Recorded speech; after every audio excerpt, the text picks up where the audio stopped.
We're so excited today to have Samantha Reese of Samantha Jean Photography here. And she is now a certified Disney travel agent. So the talk today is a fun kind of bringing the two expertise that both of us have. Samantha is a travel genius and has all of that expertise behind her. She loves to travel and has a lot of expertise there. Whereas I have actually photographed quite a bit of things really far away. It is definitely not my expertise traveling necessarily, but I've done it a bunch of times. So the idea of this talk today is bringing together our knowledge. And we recently shot a wedding together that we had to travel to all the way down to Orlando, Florida, to shoot with the mouse, we'll say. We can't really say publicly that we're talking about where you all know we're talking about. But we were there together recently in February, and we had some really interesting experiences that we thought would be really great to share with you all. So welcome, Samantha. So happy to have you here. Thank you. Would you do us a big favor and start by talking a little bit about what goes into becoming a certified Disney travel agent? Because I recently was researching Disney and I had never known anything about Disney travel agents. And then here you are, a certified Disney travel agent. So tell us a little bit about what goes into that. So the main thing to get certified to be a Disney travel planner is they have a course called the College of Disney Knowledge, and you take all of these different courses that tell you different things about each individual park. They also have a cruise line, and then there's Disney Alani, which is their resort in Hawaii. So there is a set of classes that you take, and you do recertify every year. It's Oh, wow. important because Disney is constantly doing updates in the parks. So you do have to refresh your knowledge every year, but that is how you become certified is you take their college course. It to become a travel agent and get certified in Disney as well as other areas such as like um, regular cruises, all-inclusive resorts, all of them have their own individual training. So as a travel agent, it's really up to you what you want to specialize in and what you want to book and not book. For me personally, I don't do a lot of all-inclusive resorts. Um, I mostly specialize in Disney as well as cruises because they're where my expertise lies and where it existed before I decided to become a travel agent. Um, so yeah, I signed up. You're an independent contractor, very similar to kind of being a second shooter. So the company that I'm with is called Main Street Travel Agency, and they are certified in all different types of travel, but they also specialize in Disney, which is why I chose to go with them because it's where the majority of their knowledge already existed. So you sign up with them and they will help you get into all of the different training programs that you need to get certified in whatever area that you choose. I chose Disney. And Wow. I still do cruises and I do a little bit of everything, but I definitely have focused where most of my knowledge and expertise is. Oh, wow. I had no idea. That is really cool. You had to actually take courses and things. That is Yeah, so neat. That's It, intense. it was, and the first course that I did on Walt Disney World because it's where I knew the majority of things. And I was really nervous when I took the first one. And thankfully, after I took it, because you do education, you watch a lot of training videos beforehand, but they do expect you to have a certain level of knowledge of the parks on your own. So when you take that test, there's things in there that aren't covered in the video that they kind of just think that you're going to know. And I was nervous, but thankfully I knew them. And how long does it take you to go through the university, the classes? Um, it really is self-driven, so it's really up to you. It took me about a week to get through all, which I think is probably very quick. I also did it over a period of time where I didn't have a lot of weddings. I had a lot of time to dedicate to doing it. Um, Okay. and for me, especially with like coursework, I do better like staying focused on it and getting it done versus like doing one a week or like the more I go out of it and back into it, the harder it is for me to retain that knowledge. So for me, it was easier I'm to the stay on same way. top. I'm the same way. If I'm into something, I need to learn it all at once Yep. in one go. I'm the Netflix binge, get Yep. it all into my brain all at once person too. So that's great. So where have you traveled to in your life? And do you like, does being a travel agent open up possibilities for you for the future? And where do you want to go? Oh, I want to go everywhere, really. Being a travel agent does open up a lot of opportunity for me to travel places that I previously would not have, which was one of the big influences for me to decide to do it. It's something that I've really thought about for a long time. Um, I'm that friend when you are going on vacation, like people will message me and be like, tell me your tips, your tricks, especially Disney, but really travel all over. I have traveled to California. We did a trip up the coast from San Diego to San Francisco, up the Route 1 coast. I've been to Ireland. I've been to Canada. I've been all throughout the Caribbean. Um, a lot of places. We've done a lot in the continental US as well, like the Grand Canyon. We really love the national parks. Me and my husband, he's my main travel buddy. Um, but we actually have another big trip planned, which is going to be Scotland this December, and I'm really, really excited about it. That sounds amazing. I've always wanted to see Scotland. Me too. It's funny because we've done Disney, so many times, but really our love of Disney picked up after COVID because international travel was significantly more difficult and it was, more dangerous. There were a lot more restrictions, so Disney kind of became our go-to. Um, we always joke about it because if you go to Epcot, you can really go around the world in your own way in Florida. So when we weren't able to travel internationally as much as we wanted to, we're like, we'll go to Epcot. Oh, that's great. That's great. I've been to Disney a couple times when my older kids were very little. So it's almost become a hazy memory at this point. So we've talked about visiting, and I know where my go-to person is going to be when we decide when we want to go. So we'll definitely be hitting you up if and when we decide to go. I'm pretty sure we'll do it. We might wait another year or two, Yeah. but yeah. So we have your side of travel, being a travel agent and having all this travel knowledge.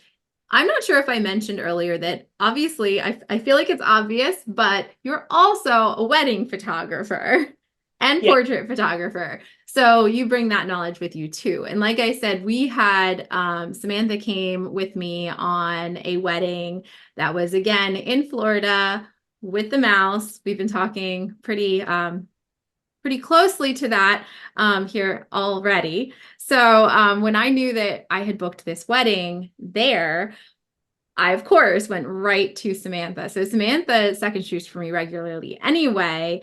And do you remember I asked you about Yeah. coming the last time I had you on to discuss second shooting weddings with me? At the very end, I told you about having that wedding on my books and wanting you to come and be my second shooter, and you were available. And now we're on the other side of it. It has happened and we're back from it. It was a total success. We had a great time and we kind of wanted to dish a little bit about that experience as well. But for me, I made a whole list of different places I've been for photography.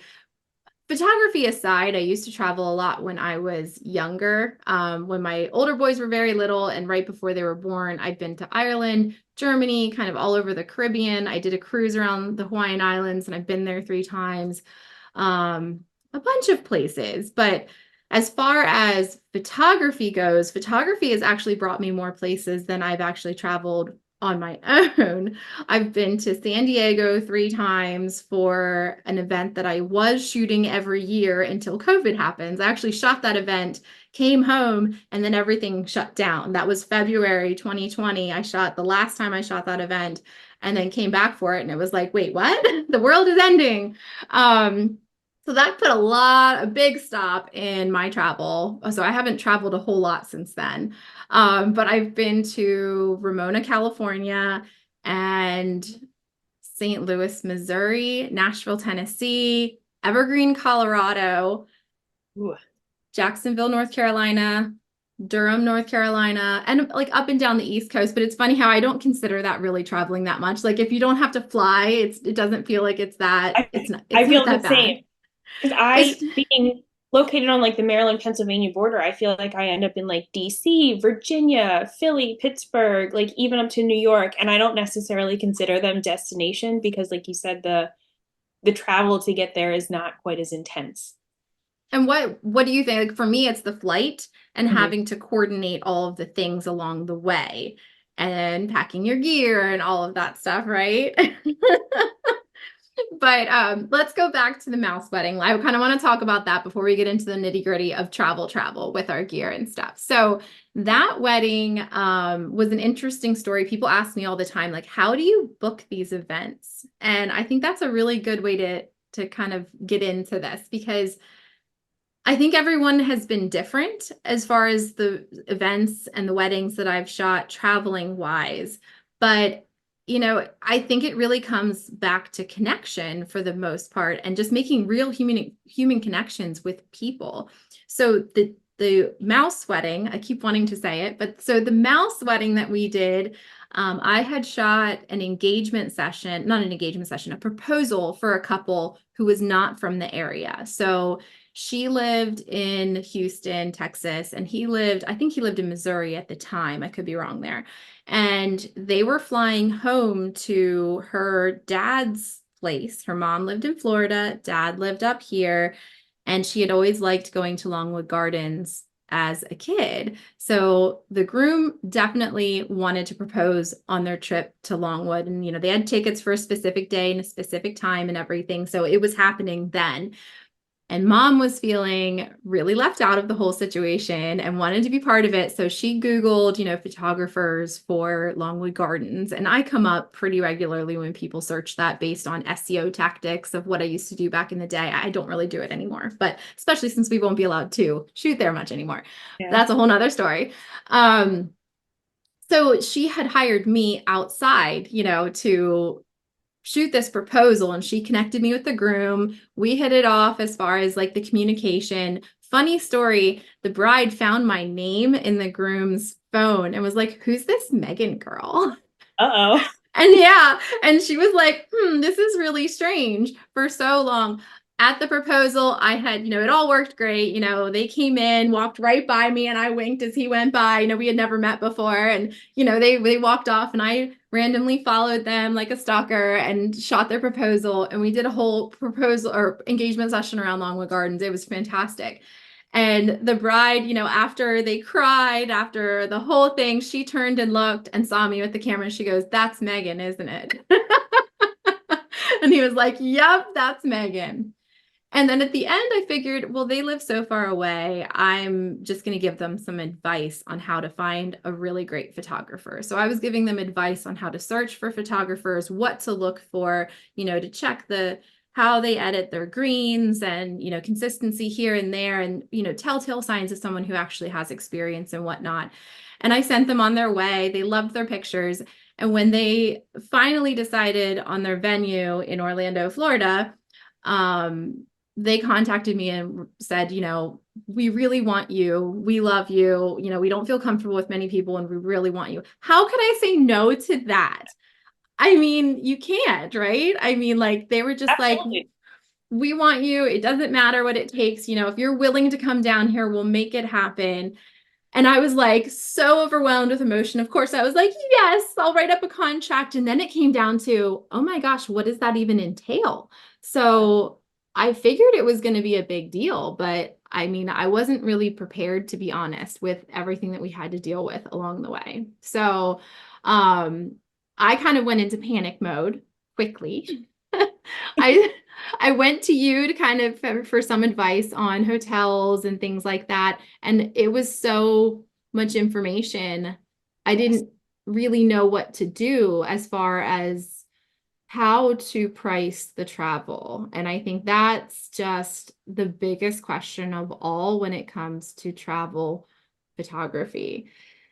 And my best advice to people for myself, and you might disagree, Samantha, so you can correct me if you feel differently, but I thought it was best to kind of get an average of prices and then just give a lump sum of, this is what I would charge you for travel.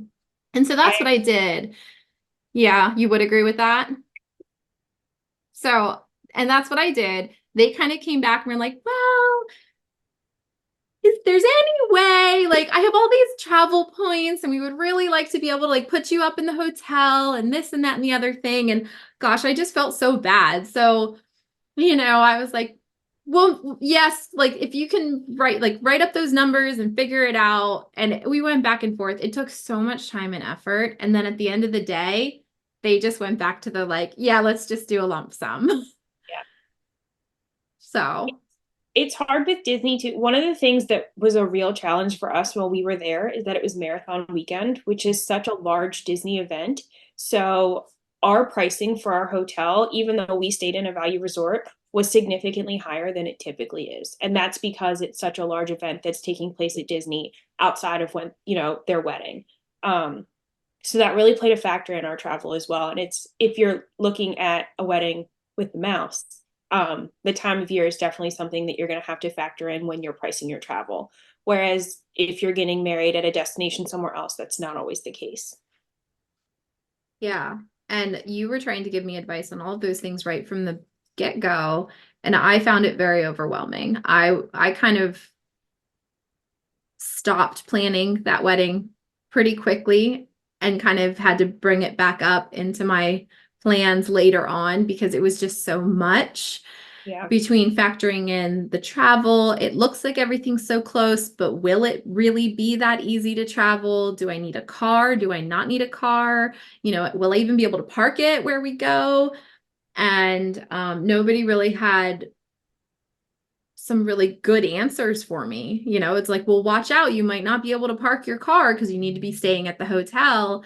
And at the end of the day, something that would be helpful for someone who would like to shoot a wedding with the mouse eventually is that if you're shooting an event at one of the resorts, you're allowed to park at the resort. So you'll be on the guest list for the security guard when you come through and you give your name and what wedding you're shooting. They'll check their list and see that you're on it because you should be, and they'll let you through and you can park. So if you do have a car, I would suggest maybe, what do you think about Ubering at Disney? Is that a thing? Can you do that instead?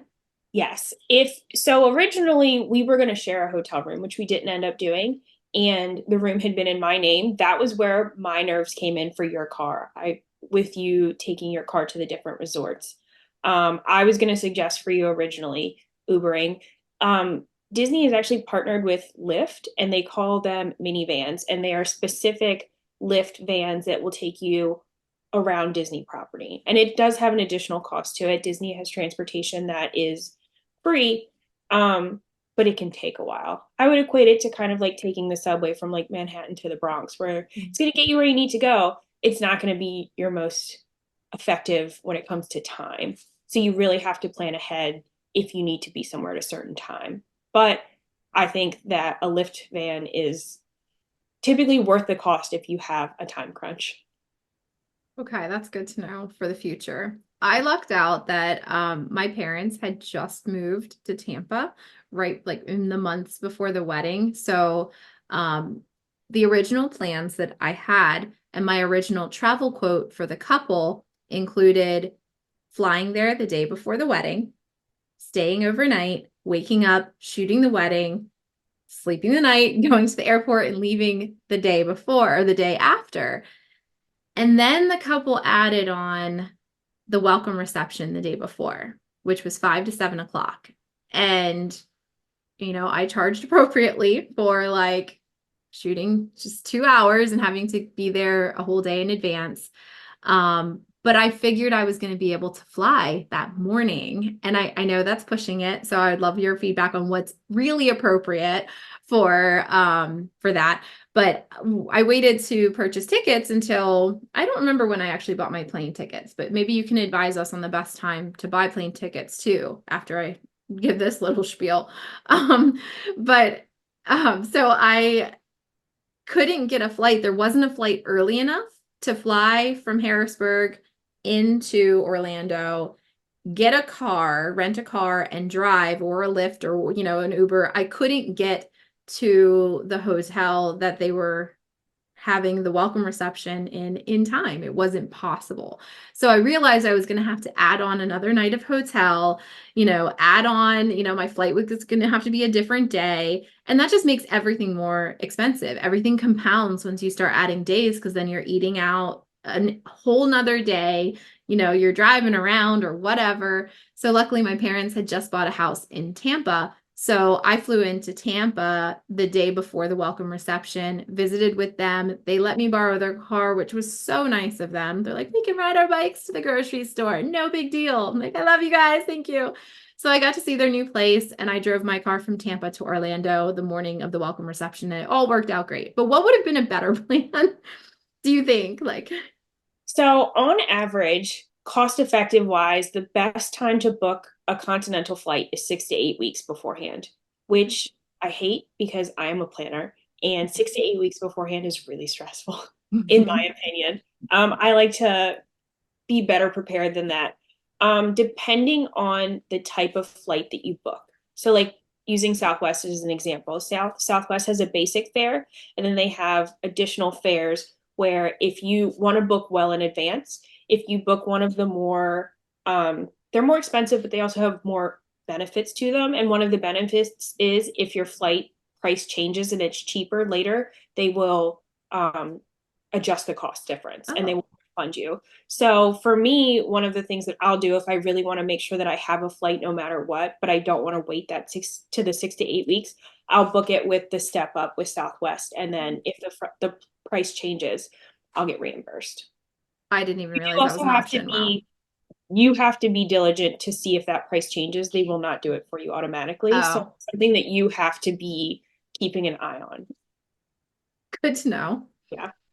I've gotten better with being okay booking my flight later and later. But I am very much a like I want to have all of my ducks in a row well in advance. So that 6 to 8 week mark being the best price wise is just not best for me and the way that I like to plan. Yeah, same, same. I start panicking if it gets that Yeah. close. What about hotel? How would you handle hotel? Like maybe Mouse versus just a regular destination wedding. So with Mouse, their room rates are pretty comparable when it does not really necessarily matter what time you book them. What matters is if they run a promotion, which is where a travel agent comes in very handy. And one of the things that a lot of people do not realize about travel agents is most of us do not charge an additional fee on top of what we're getting compensated from the agency. So I do not charge my clients anything additional to use my services. What they pay to Disney includes the rate of a travel agent. So basically, you're paying for one whether you use it or not. Mhm. So I say using a travel agent is fantastic, if for nothing else, because you don't have to wake up early and like make sure all your ducks are in a row. Someone's going to do that for you. But that comes into play as well, kind of similar to the flight where if a special is released from Disney, your travel agent can make sure that you get that better rate and then you'll be compensated the difference. It's awesome. And Yeah. I didn't know that travel agents were included or free or, you weren't charged for that. And like that is just mind blowing because we are terrible at planning vacations. So I love knowing that that's an actual feasible option for. Now, is that the same for other vacations or just Disney? For most vacations. And you will find with certain travel agencies, I personally have not marketed myself this way, but for luxury travel that's costing like tens of thousands of dollars, a lot of travel agencies do charge an additional fee, kind of like a retainer of sorts to make sure that you're not getting pricing from them and then you're just going to go book it yourself. But I personally do not, I don't book that type of intense travel for the most part, so I don't apply any of those additional fees. Yeah, I don't see me ever being that kind of person that would be booking that type of travel Me either. neither. I In like to think I maybe would one love to. day, but doubt it. Yeah. We're balling on a budget over here. I don't think that that's the type of travel I'm going to be doing anytime soon. Who isn't these days? I swear you can't get out of the grocery store for less than $100 these days. It's insane. So yeah. So let's talk a little bit about what it was like. Oh, before we get into what it was like on the day at the Mouse venue for a wedding, I just wanted to mention being an outside vendor, shooting a Mouse wedding, and I would imagine it would go for other types of vendors like florists and things like that too. They have their people that they use, just like most venues have their preferred vendor list. They don't have their own photographers necessarily, but they have their people who are their preferred vendors, meaning the people on their preferred vendor list pay 30% of their booked rate, like what's on their contract, 30% goes to the mouse. So obviously they would rather you use, or the clients use one of those people, because then the mouse makes more money. So they want to discourage people from booking outside vendors. So it's not necessarily that they're trying to make it more difficult, but it certainly felt that way. It was tough. I'll be completely honest. It was really hard as an outside vendor. They don't hold your hand. They're not going to help you with almost anything. The one thing that they did help us with, because the bride asked them to, was our hotel room. We ended up booking through the bride's room block at the hotel, which was great because we got the best price. It was really fantastic. Because we did that, the bride was able to kind of make some connections and make some calls to make sure that, we were as close together as possible. We ended up being next to each other in our rooms, which was really great. And you had a hand in that too. You also contacted them to like see if you could sway them. We were also in like a place that was right next to our cars, so we didn't have to lug our gear really, really far from our wherever our hotel would end up being to our cars. And but they didn't, if we hadn't done that, we would be completely on our own. They don't care where you're staying. They don't care about anything other than the client. So I'm sure if we had contacted them, they would have been helpful, but we're not their concern. They're not there to help us. We also received and all outside vendors receive a guidebook for outside vendors, and it's a book. It's intense. How many? It was like 100 pages, wasn't it? It's a lot. It It might was a have been lot. more. It might have been more than 100 pages of do's and don'ts. I mean, it was right down to like the clothing that we had to wear, like the footwear we had to wear, things you can and cannot do, things you can and cannot say. It was really intense. And I'll be honest, I was nervous about shooting that wedding. There were so many things that you had a couple inside people that you were able to kind of bounce things off of. So when it came to the clothing, what did the people tell you versus what it said in the book? That honestly was such a saving grace for me. I have a fellow photographer duo friends who had photographed a wedding with the mouse prior. I think it was in 2018. So being able to discuss with them not only like what was written in that contract, but how it was executed and handled day of really took a load off of me personally. They basically explained to me that while the contract is intense, the enforcement of that contract is not so intense.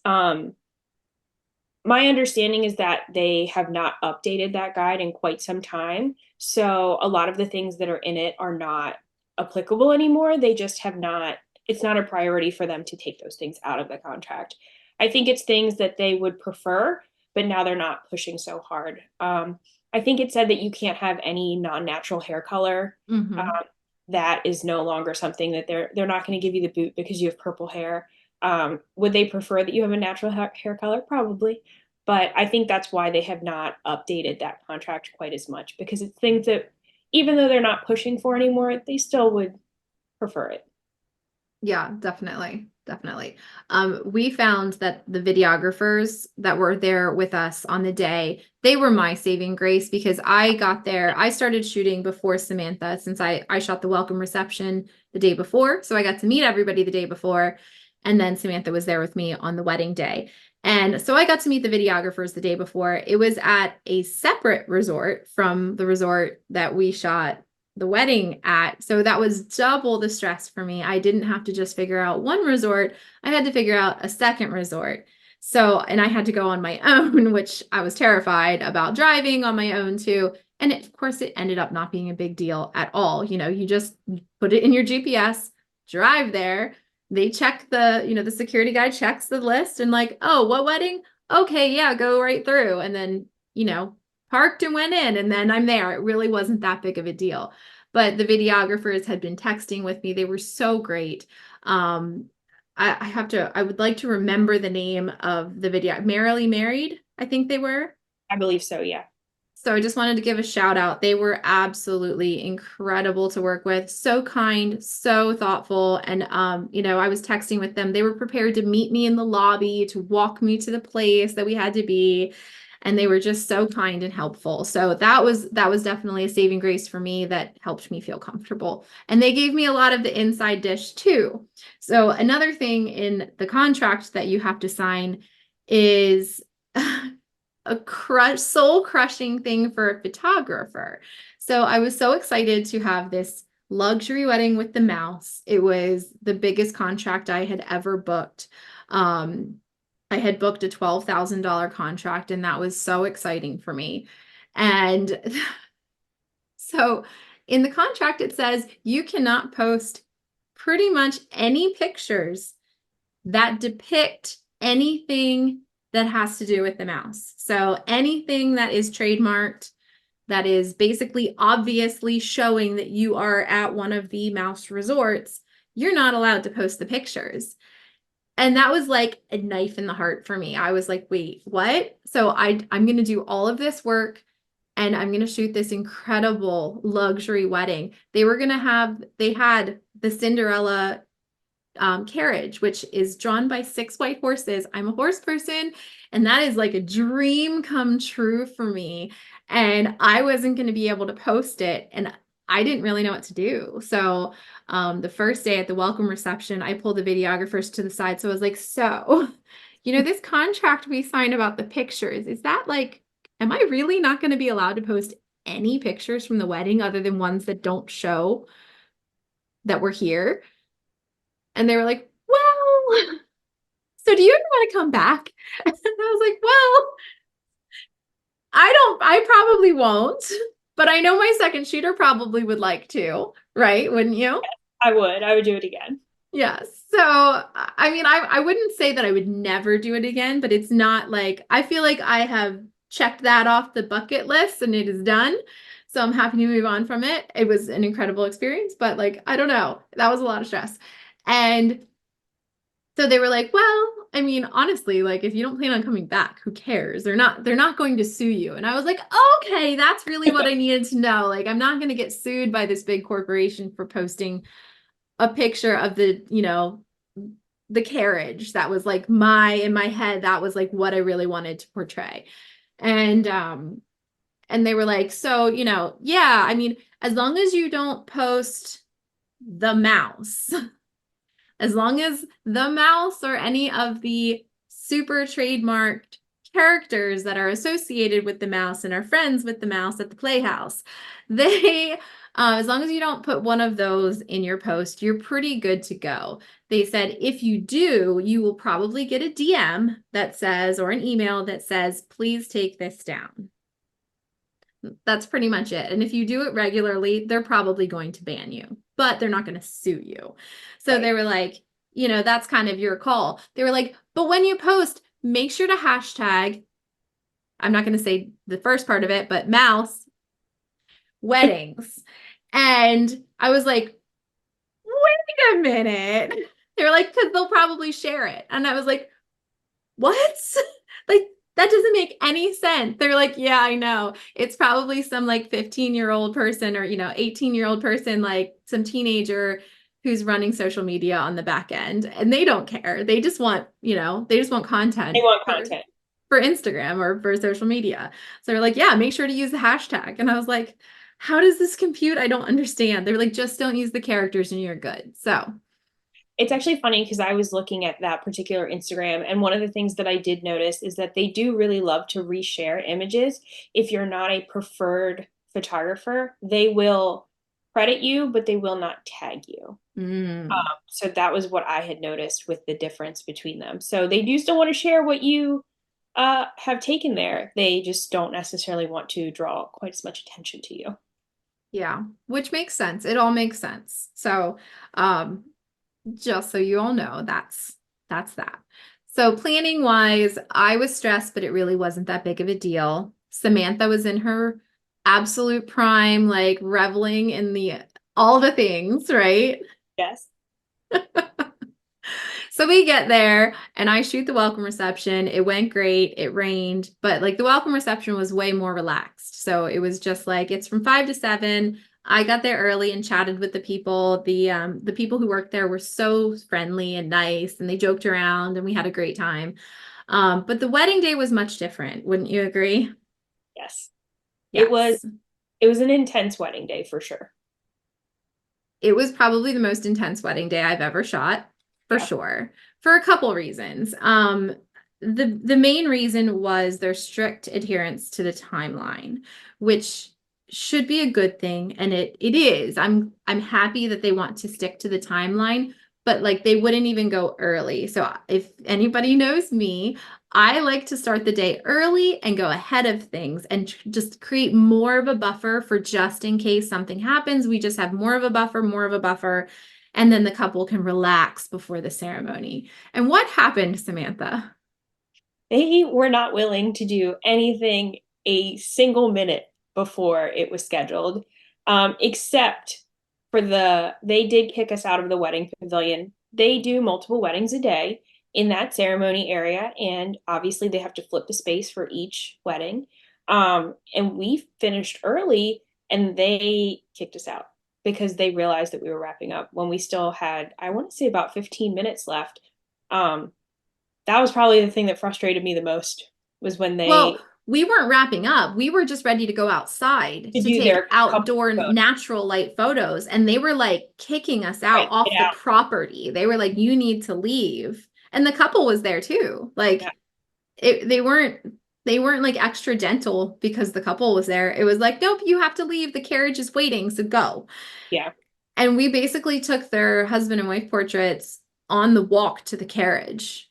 And like I almost like blocked the way. I was like, just put your belly buttons together. Okay, kids, arms around, and then twirl it real quick and then go. And as you're walking, look towards each other. And we kind of took the portraits on the way to the carriage. It was, I mean, it was sad almost because, all the time that we had for the rest of the day, and this is arguably the most important photos of the day, and they weren't willing to help us get them done.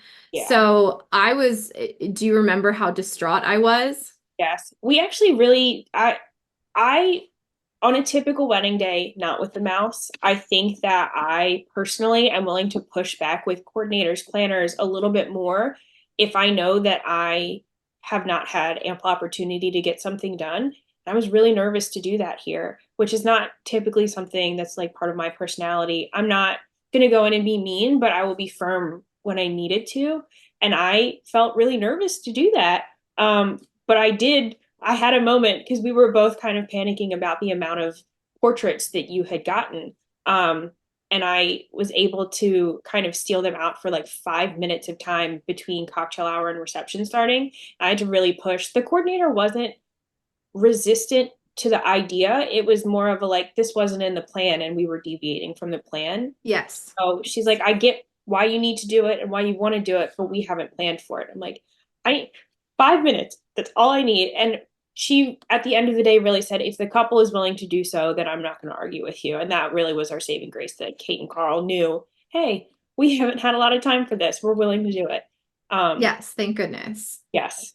And I do think that made a big difference for the amount of like overall portraits that they got in that. Even just that couple minutes really made a big difference for us.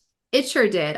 You totally saved the day because I couldn't do it because I still needed to take all of the decor, which was, I mean, above top notch. It was spectacular. Like we were going, like there was a whole theme. The bride is going to be an astronaut, so like they had this whole Starry Night themed everything, and they had put a lot of thought and effort and money into these decorations. I had to take those.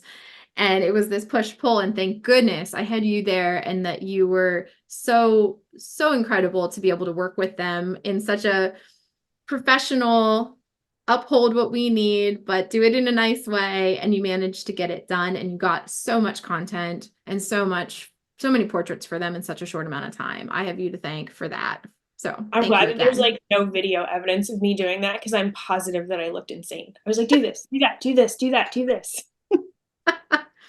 One other thing I want to note about the wedding day itself was parking. Yes. So when we talked to the couple and the couple's mom, the bride's mom, she lives in Florida, and she has extensive knowledge of the resorts, and she had gone to the venue many times and like kind of mapped it out and thought it out.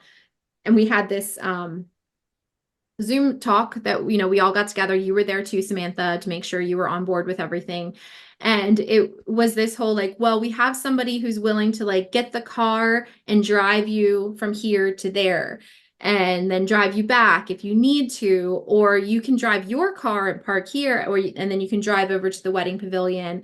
And that sounded really nice, but logistically, it was a no-go. So tell us a little bit why that didn't work. I think the timing of it, it ended up being faster for us to walk. And I understand why they offered that to us because we had a lot of equipment. I think it was easier to hoof it and it helped us get there and like be prepped and ready to go. I think it would have ended up taking us a lot longer to have moved our car or to have driven over with other people. It gave us the time that we needed to like get in and get situated and get all of our gear where it needed to be and get ready. Yes, which was not enough time. I've never arrived to the ceremony site at the time. Like it was like 5 minutes before the ceremony was supposed to start. Right. Um, and then we still had to do first touch at that point. And we needed to set up flash for the ceremony because it was completely backlit by windows. So this was another panic moment that the staff was like, what do you mean? Like, just go take the pictures. Like, it's time to start. So it's time to start. Like they weren't willing to like push it off for us. They weren't willing to like even hold the door. Right. It was they had their job. And it's not that they were being mean. They weren't being mean about it at all. They were totally professional in every way. It was just that they had their job and we had our job, and Right. we were not doing anything together. Mhm. When we had left the resort to go over to the wedding pavilion, it was a hike. I mean, it was at least a quarter mile, if not a half. I don't know. How would you place it? Is probably in between that. I know. So going to a Disney park, I put in about like 30,000 steps a day. I did more steps at our wedding than I did any day in the park while we were there. So Yeah, we did a my lot of steps. my feet, like I couldn't, my feet were hurt so bad at the end of this day. I mean, I've never had my feet hurt as bad as they did at the end of this day. We had to almost run though, because we were That's, waiting. The carriage that was going to take her from the front of the resort over to the wedding pavilion was running a little bit late. So that was that helped their too. thing. Yeah. So we had to, it was a surprise. She didn't know, the bride didn't know it was happening. So we had to obviously capture that moment. So we waited and waited, and then they put them in the carriage, and the carriage left. We took the pictures, and then it was like, we have to go probably, I don't know, like a third mile that Mhm. we had to hike. The ceremony starting in 10 minutes. We have to get there. And they wanted to do a first touch first and set up the flash gear. Um, we got there like, okay, we're here. We're ready. And the thing that got me was that we had said to the coordinators, like, we're, okay, we're good. We're gonna go. And they were like, okay, bye. And they got in their golf cart that was like a three, like had the three seats in the back. It was huge with only them in the front seats. And they were like, bye. And they drove off, and I was like, I know. I what? watched them go and I was like, come back. What? You're not gonna let us get in the cart? I'm sure it was an insurance thing. I'm sure it was just Yeah. like a legality thing, but like they didn't even say that, to say, well, I wish we could take you, but like we're not allowed. I'm so Right. sorry. It was just like, okay, we'll see you over there. And like they were gone. And we're Yeah. like, I was so sweaty when we got there. And it was such a Yeah. beautiful day. It was such a beautiful day. We did get Ultimately, we did lucky get set up. when we went to the reception. We were thankfully we were all together with the videographers, and the videographers, I think one of the saving graces is that they were previous cast members of Disney. So they had a lot of Disney knowledge outside of um, doing videography. And they took us some secret backways, which really helped us alleviate some of that stress from ceremony to reception that we had from getting ready to ceremony. That is very true. Yes. They were great. And they even showed us they had a special little secret spot to watch the fireworks privately, which was incredible. And That was that's my when favorite part. yeah, me too. We ended up getting like a gazillion extra portraits of fireworks. So, like, that kind of, in my mind, they were additional portraits. So, they ended up getting a ton of portraits at the end of the day, but it just wasn't your typical wedding day for us. So, ultimately, it was an incredible day. The staff was super helpful. Oh, and they have water stations Yes. everywhere. So that was really cool. That's always like my biggest thing of like, I don't know how I'm supposed to get enough water for the day because we are already carrying all this gear with us to bring a water bottle too. And like you finish it after like the first section of the day. And we need water throughout the day. So the mouse has water stations everywhere throughout the entire resort. So we were never wanting for a glass of water, which was really fantastic. And all Yes. the planners and all the people, all the staff, all the cast members were like so nice. They really were. They just, they have to do what they have to do and they have to follow the rules. So, whereas at I don't want to say regular venues, but the venues that we typically shoot locally, have more of a we're working as a team. We're a team for a day here today, and that's usually the way that we work things, at least in my business, and same for yours, Samantha, too. So that was just shocking, and I know that that can be a thing in different areas too, not necessarily just the mouse versus other venues, but it can be a whole area thing. Like when I shot a wedding in Ramona, California, same thing where they were like, wait, you're going to help me? What do you mean? And I'm like, well, we're here as a team. Like, we're all here to serve the couple. And they're like, what? Okay. Like, oh my gosh, thank you. Like, that's really nice of you. They're just not used to it. So I kind of get it. Do you have any tips for any photographers who would like to be shooting weddings with the mouse? With the mouse specifically, I really think even with just destination or travel wedding photography in general, it's all of the weddings that I've booked have been through connections that I've made, whether it's like the couple themselves or through you. So I really think fostering good connections with people is the best way to go about that. Um, with the mouse, it is a little bit more challenging because they do have their preferred vendors. Um, I really think that the best thing would be to target clientele who are looking to get married there. Um, because I don't think that professional relationships are going to get you very far in that avenue. I think that my case in that is very specific and niche and not typical. That's Um, true. having made that connection through you, I think that your best bet is going to be targeting clientele that are looking to get married in those types of venues. What about going there yourself and taking pictures in the areas to use those to post? Could that be a good thing I to do? absolutely. I so they will not specifically tell you that you can or can't take photos in areas other than the parks. They prohibit professional photography in the parks. So if you were to have someone come, like if you wanted to do a styled shoot, for example, and have someone show up to Magic Kingdom in a wedding dress, you're going to get the boot. It is not going to go well. Resorts are where you're going to be able to do that. And there's so many different themes with resorts. They're stunning. You could do 10 different photo shoots and have completely different scenery, depending on what type of vibe you're going for. So I do think that taking engagement photos or family photo, any type of, photography that you're looking to book to do on property outside of the parks is a great idea.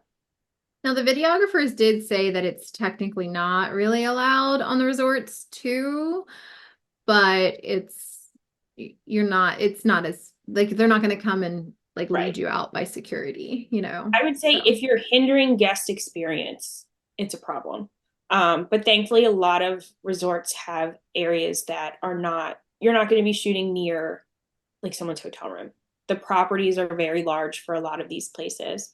Like for me personally, I love, it's called the Riviera Resort, and it's like French countryside, like Italian Mhm. style type of theming. And they have like this really beautiful mural of the tower from Tangled. And that for me, like, um, is one of the spots I'm like, if I were going to do an engagement session, this is totally where I'd do it. And I So know if I, oh, go ahead. oh no, go ahead. Um, Finish. The friends who I have who have photographed on property before, one of the things that they did to alleviate some of the stress for portraits was they, not an engagement session, but kind of just like a pre-wedding session. They did that throughout the resorts, to have more portrait time. And so doing that the day before the wedding versus the day of the wedding helped them have a lot of couples portraits that weren't necessarily in their wedding attire, but still beautiful portraits together. And that helped make the day a little less stressful because they knew that they had those portraits no matter what. Yeah. Oh, and speaking of taking pictures that weren't on the wedding day, I do want to be absolutely transparent that I did not take the detail photos from this wedding day at the venue. I did, they mailed me, or the stationer mailed me the invitation suite ahead of time, and we did take those pictures a separate day ahead of the wedding, which definitely helped us with stress levels. Having to, move into the venue with the flat lays and the styling box and all the things that you have to bring with you for wedding day flat lays, it would have been much more difficult. So, To travel with that um, stuff would be such a pain in the butt. Um, it would be, I think, for any type of destination wedding photography, if you can do flat lay type details on your own before, A, it gives you more room to be creative with it because you don't have a time constraint, but B, it's just going to save your butt with the amount of stuff that you have to fly with. yes, for sure. We do actually have a question in our list of questions that we're supposed to answer at the end. So let's just go ahead and hit that now. Is the question is, do you bring all of the same gear with you that you would bring to a local wedding?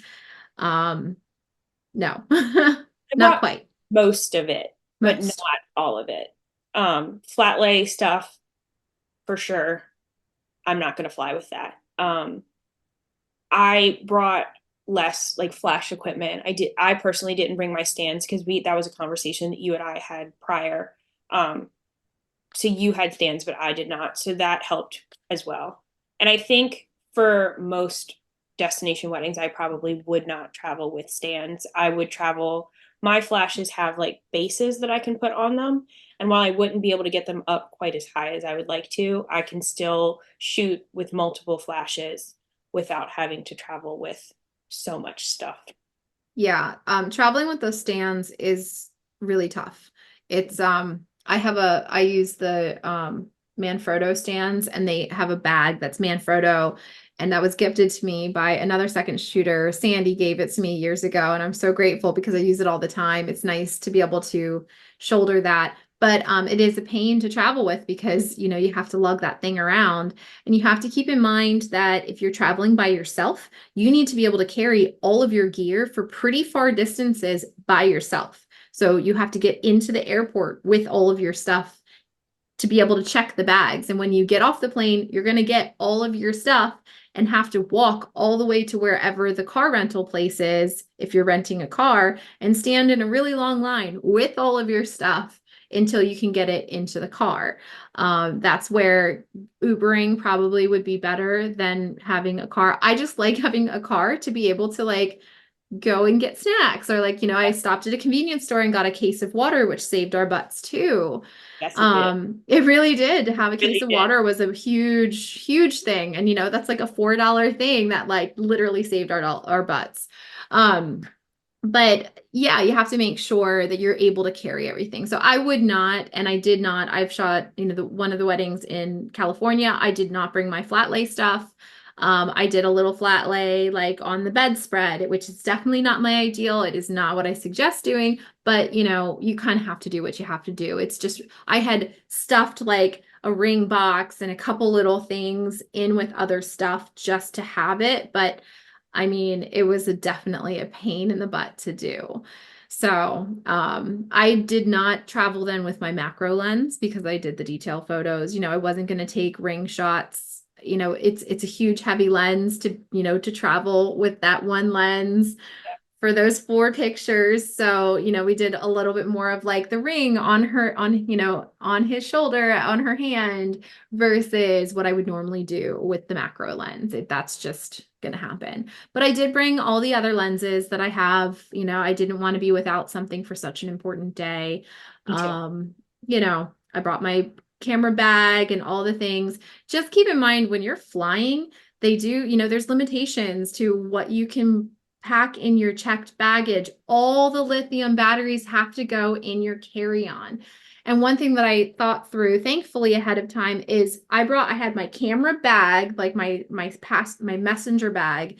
And then in that bag, I have one camera with my most important lens. So, like the 50 that can like do anything if I need it to. Like if all the other things got lost or my bag got stolen, whatever, I could shoot with my 50 millimeter lens that entire wedding if I had to. Not that I would want to. Um, and then I take a gallon Ziploc baggie and have all the batteries, like all my flash batteries, all of my extra batteries, literally a full gallon bag that goes in my messenger bag with the camera. All the memory cards stay with me on my person the entire time. They never leave me. They are in my messenger bag in the closest pocket, zipped in, especially on the way back. But I mean, you can't lose them on the way there either because you need them and you won't have time to buy more. So the memory cards definitely need to go with you. And then on the way back, you have to be so careful. I mean, how easy would it be for you to lose the memory cards? So, I have them in my messenger bag zipped in and they are just like, they do not leave me. And you definitely don't want to put those in checked baggage Yeah. For me, ever. I actually brought my entire camera bag as my carry-on item, Mhm. because I just don't trust people. And even though those bags are very well padded, I have seen the way that people throw bags around. That stuff is too expensive for me to ever risk that. So, and it did help. You were traveling solo. My husband and we also had several friends come along and enjoy Disney separately before and after this wedding. So it did really help for me having my husband travel with me because he was able to carry on our clothing in a separate carry-on, whereas I was able to just have my camera bag as my carry-on, and that was my responsibility, and that's all I really had to worry about. Yeah. Yes. I was by myself, so that was definitely something I had to keep in mind. I packed my rolling suitcase of my gear. I did bring with me as a carry-on, but my first flight was a little puddle jumper and they don't have the space. So they let you check it in as a carry-on, but when you get up to the thing, they're like, "Oh, that's not going to fit," and they'll take it from you. So again, with the batteries, like that couldn't be in that rolling bag because they're going to put it under the plane and it's not pressurized. So like you have to have those batteries on your person. You have to make sure that they fit in your camera bag or whatever bag you have on you. And that did make me a little upset because the thing that I get nervous about is like the pressure, like I worry about the pressure with the lenses and the calibration. But I've had it happen to me 3 times flying now, and it has never affected my cameras. They all arrived safe and fine. But, like, yep, like you said, they're going to take it and then they're going to throw it in the airplane. Yep. And there's nothing you can do about it. So you just have to be really careful in the way that you pack it. Yes. One other suggestion that I have for people is when you're shooting a wedding, at least, I also pack the wedding day clothes that I'm going to wear in the carry-on bag that's on you. Like, make sure it stays with you. That way, again, if they lose your bag, you have whatever clothes you need to wear to the wedding day in your bag. So, if you can. We've hit an hour already. So let's do a really, really quick fire of all the questions that we had submitted ahead of time. Okay. First of all, before that, what would you do differently next time for this specific mouse wedding we've been talking about? I think I would be a little less afraid to push back with the coordinators if and when we needed to. Um, I also would maybe try and ask them if there can be some type of accommodation. If we could have put some of our equipment into the wedding pavilion prior, Mhm. before we even started, that would have saved us so much hassle. And I feel like the If you likely remember, we did ask and they did said, we? no, it's locked. Because We I did was ask. thinking that would have really, really helped some of the stress because not only were we running, but we were running with so much stuff. Um, I do think that every wedding is different, and I would never push a couple to go into a first look. But I do think that for a wedding that is structured this way, a first look would have been so helpful. Yeah. Um, and it's different as a second shooter because they're not my clients to have that discussion with.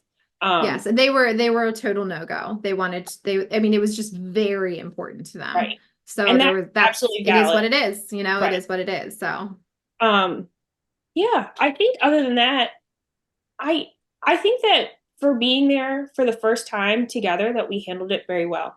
Um, and while there's things that like as a professional and as a person I would have really liked to go differently, I understand why they didn't.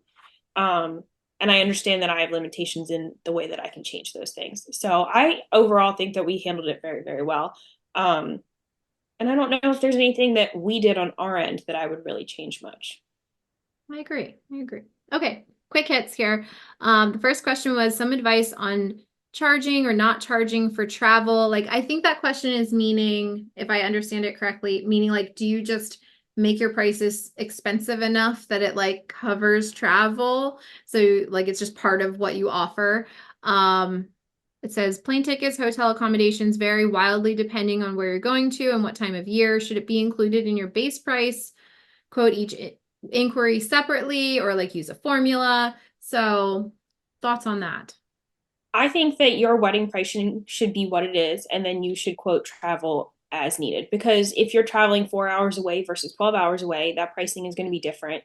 And I personally don't think it's fair.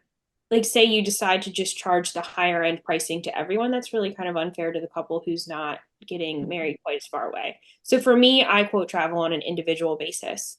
And that also helps cover things like the fact that we were there at a really unique time of year. So our pricing was a lot more expensive than anticipated for when we went. So Mhm.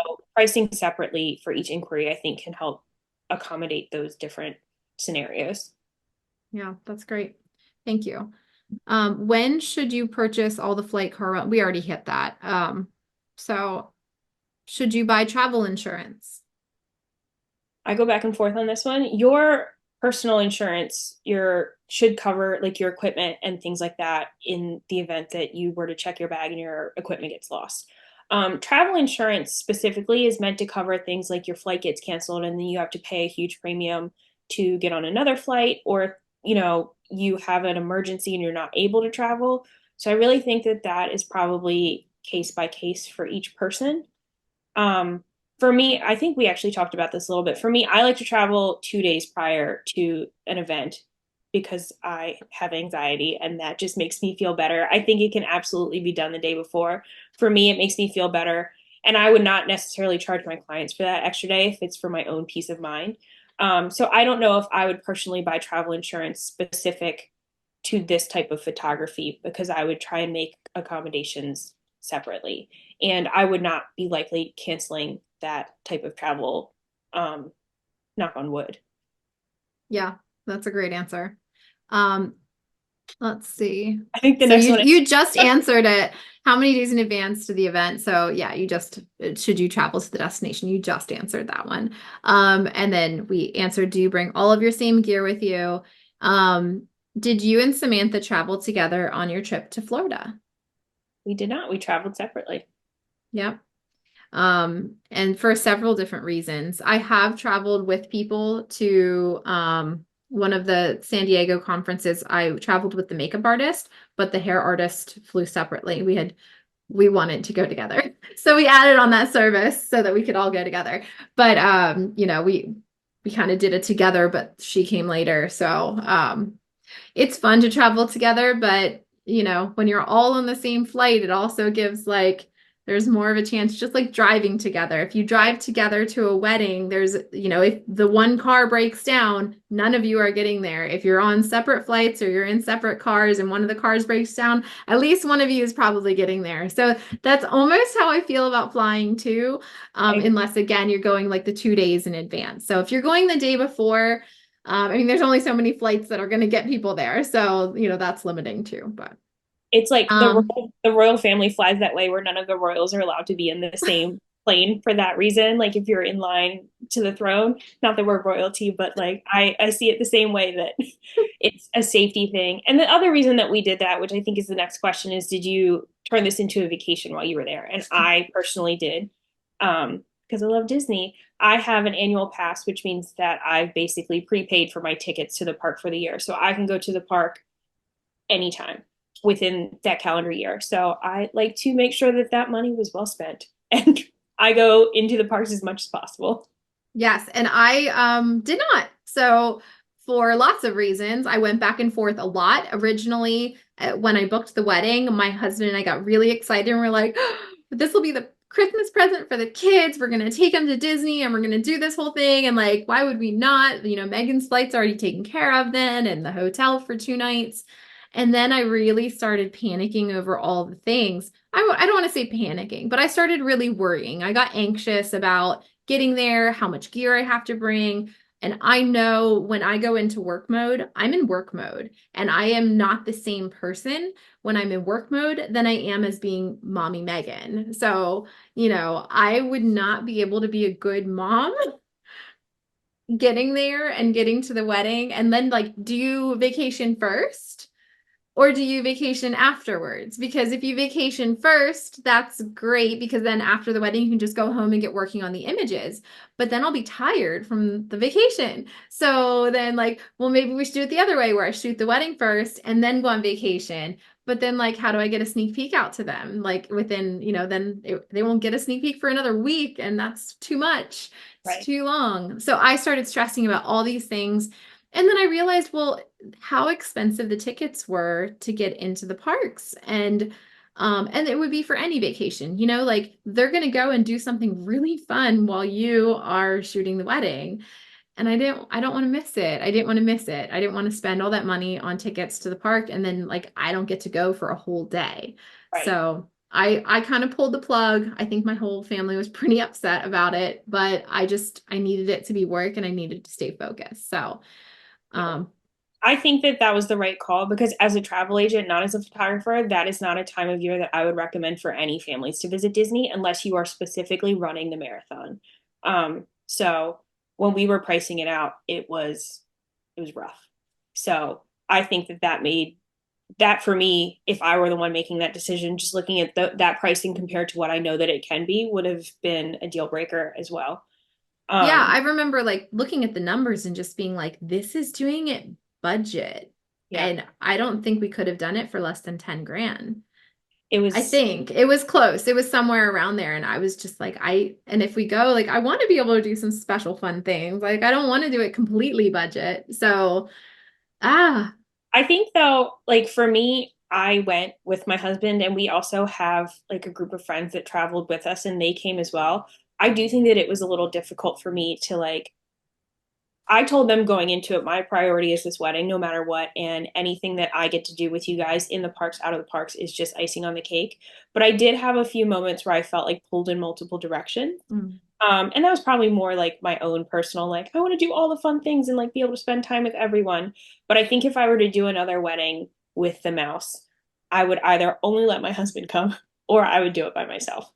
Um, yeah, just so I didn't necessarily have that guilt of feeling pulled in different directions. yeah, yeah, that's great. All right, so this was the last question. Are the expectations the same for getting sneak peeks and highlights out to the clients? I think yes. I I think think yes. so too. I think they're paying you a ton of money, and just because you're traveling shouldn't mean that you shouldn't get those sneak peeks out. I knew I was gonna have to drive all the way back to Tampa the next day and then vacation with my parents while I was there and then travel home and then my family was gonna want me because I had been gone for a few days. So I made a really tough call. Do you remember? Yes, I could not believe that you did it. I was so impressed. So we were done with the wedding at 10 was our end time. Yeah, but we hit And quite then a bit of traffic on the way home. we sat in traffic for almost an hour. The drive should have taken like 20 minutes less or less. Yeah. And that was because they were setting up for the marathon. So there were a lot of road closures, Yep. um, which backs up traffic a lot. But yeah, Yep. you stayed up and you called that wedding. I called the whole wedding and loaded it into Lightroom and I started editing a sneak peek so that I could do it in the morning. And then I went to bed. I think I went to bed at like 1 o'clock in the morning. And then I woke up at like 8. I slept in had till 8. Woo! Give me. And then yeah, I woke up and I got the sneak peeks out. I think checkout time was 11. I checked out. I walked out of my room at like 10:58.